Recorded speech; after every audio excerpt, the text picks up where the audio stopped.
Halo semua, kembali lagi di channel Cara Fajar. Kita masih ngebahas tentang CSS dan pada video kali ini kita akan membahas tentang overflow. Sebenarnya kalau teman-teman ingat, overflow ini pernah aku singgung dikit di video CSS sebelumnya. Kalau nggak salah waktu itu judulnya max width. Udah pernah disinggung tentang overflow. Nah, pada video ini kita akan lebih detail lagi. Sesuai artinya overflow itu apa ya? Tumpah kalau nggak salah ya. Ya pokoknya intinya itu isinya ngelebihin dari div-nya, dari kontainernya. Supaya nggak bingung, langsung aja kita buka Visual Studio Code. Aku udah bikin satu file, ini close dulu. Aku udah bikin satu file namanya overflow.html, isinya struktur HTML5 biasa, dan di sini aku udah bikin satu div yang punya kelas 1, isinya lorem sebanyak 200 kata. Terus aku udah bikin juga style CSS-nya yang kelas 1, yang mana isi stylenya itu punya width 300 px dan height-nya 200 px dan background color-nya aquamarine. Kalau dilihat di browsernya hasilnya jadi kayak gini. Nah, teman-teman bisa lihat ya, ini aku mau ngejelasin dulu.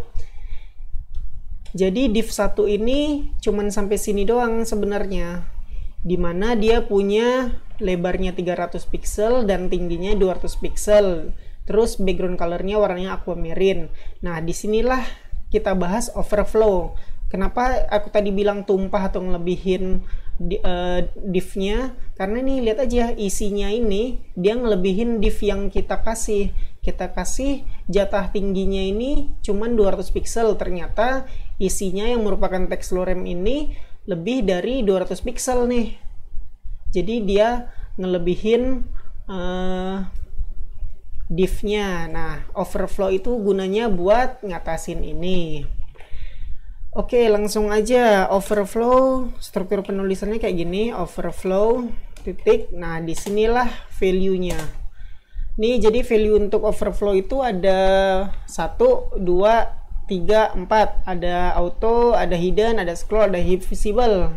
Itu value-value-nya. Dan defaultnya, overflow ini defaultnya visible. Jadi sebenarnya walaupun kita nggak set overflow pada style CSS, semua elemen HTML itu overflow-nya secara default di setting visible, yang mana hasilnya kayak begini. Jadi overflow-nya itu nampak gitu, kelihatan dia ngelebihin. Nah, disinilah kita akan main ngotak-ngatik overflow. Tadi aku liatin ada 4, 1 auto, 2 hidden, 3 scroll, 4 visible. Terus kita bakal coba yang pertama hidden dulu. Tadi kan visible udah, yang mana nilai default yaitu muncul. Dan kalau hidden kita save, hasilnya kayak begini, refresh. Jadi semua yang ngelebihin dari div-nya itu bakal disembunyiin. Itu fungsi dari overflow hidden. Terus mungkin pasti ada yang nanya, ini kan bisa aja ini kalimat apa, isinya ini teks penting, tapi kita nggak bisa baca semuanya, cuman sampai sini doang. Gimana solusinya? Solusinya kita pakai pakai value lain. Hidden ini kita hapus jadi scroll, save dan refresh. Nah, jadilah ini ada scroll dia.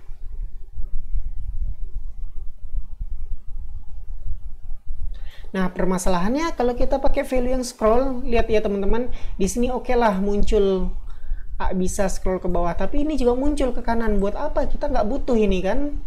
Nah, untuk ngatasin masalahnya nanti aku bahas setelah ini. Sebelum kita ngebahas yang ini, aku mau ngasih tahu contoh yang lebih bagus lagi. Kita balik dulu, perhatiin ini kan teman-teman, lihat nih, aku set overflow scroll, hasilnya kayak gini. Dia ada nampakin untuk scrollnya ke bawah dan ke kanan. Nah, sebenarnya yang kanan ini nggak butuh kita kan, kita butuhnya yang ke bawah doang. Jadi kalau untuk itu kita bisa ganti dengan auto. Kita save dan refresh. Nah, hasilnya dengan nilai auto, scroll ini akan muncul jika benar-benar dibutuhin aja. Kita lihat scroll ke bawah ini benar-benar dibutuhin kan, karena emang tulisannya ngelebihin dari div ini ke bawah. Nah, yang kanan nggak muncul karena kita nggak punya teks lagi ke kanan ini, jadi nggak dibutuhin. Nah, makanya auto itu dia munculin cuman yang dibutuhkan aja.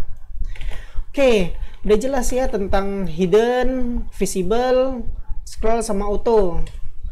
Jadi udah jelas tentang itu. Sesuai yang aku bilang tadi, aku mau balikin ke scroll. Nah, save dan refresh, udah balik ke semula. Nah, ini sebenarnya kita bisa nyembunyiin. Ada satu lagi nilainya, aku hapus.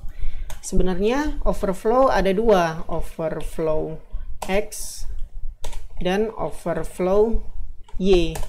Nah, jadi bisa dibilang sih overflow itu merupakan shorthand dari overflow X dan overflow Y, di mana overflow X itu ini kanan dan overflow Y ini atas bawah. Jadi kalau misalnya mau dilihat ya, coba aku bikin scroll dan scroll. Jadi ke kanan sama ke bawah ada scroll.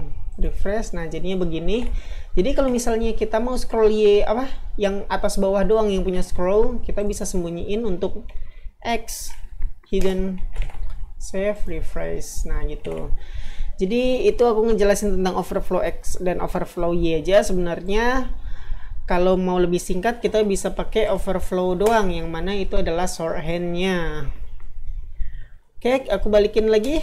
Kita udah jelas ya overflow X sama overflow Y. Aku balikin lagi, overflow isinya scroll, dimana dia sesuai yang aku bilang overflow merupakan shorthand dari overflow X dan Y. Jadi kalau misalnya overflow diisi scroll, maka dua-duanya merupakan scroll. Ada permasalahannya kalau misalnya kita pakai overflow scroll. Nah, ini misalnya segini, save dan refresh. Lihat ya, ini teksnya cuma segini, nggak ngelebihin div, tapi ini scrollnya masih ada nih karena kita pakai scroll. Makanya teman-teman supaya lebih aman, jangan pakai scroll, pakai auto. Sesuai yang aku bilang pas video sebelumnya itu max width, lebih aman pakai auto. Kalau nggak salah itu ya pernah aku bahas di max width. Pokoknya aku lupa, maafin kalau salah. Pokoknya intinya gitu, supaya lebih aman pakai yang auto. Jadi kalau kita pakai auto, misalnya dia nggak butuhin, dia nggak bakal muncul. Dan kalau dia dibutuhin, aku ketik lagi lorem 200, save, refresh, dia bakal muncul. Oke, begitu aja intinya teman-teman tentang overflow. Gunanya buat ngatasin kelebihan dari div yang udah disediain. Oke, makasih udah ngikutin video ini sampai selesai. Kita ketemu lagi di video selanjutnya.